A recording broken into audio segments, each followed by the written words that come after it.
வாடகை வீட்டிற்கு பணம் கொடுக்கவே தான் சிரமப்படுவதாக கூறிய நடிகரும் நாம் தமிழர் கட்சியின் ஒருங்கிணைப்பாளருமான சீமான் பென்ஸ் கார் வாங்கியது விமர்சனத்திற்குள்ளான நிலையில் உங்க ஆத்தா அப்பன் தாலியை அறுத்து வாங்கவில்லை, அடுத்ததாக பிளைட் கூட வாங்குவேன் என்று பேசியுள்ளது வைரலாகி வருகிறது.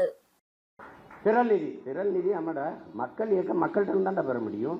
நீ வாக்கு என்ன நீ எவடா குத்திக்கிட்ட? மக்கள்கிட்ட தானடா கேட்ட.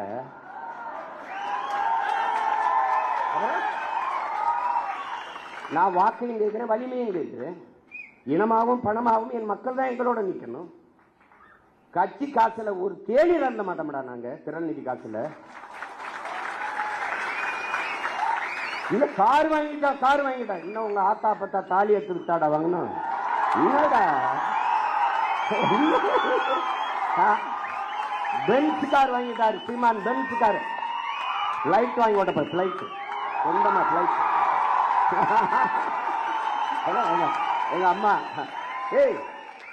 எங்க அம்மா தமிழ் செல்வி சொன்னாங்கல்ல, சோழனா பை போட்டு தேஞ்ச ரப்பர் செருப்பை போட்டுக்கிட்டு அப்படியே பழைய ஜிப்பா போட்டுக்கிட்டு இப்படிதான்டா பேசிட்டு இருந்தான். 7 லட்சம் மக்களை திருச்சியில திரட்டி தமிழ் தேசிய அரசியல் பக்கம் நிறுத்துக்கான ஒரு சாதாரண மகன் என்ன பேசியிருக்காரு.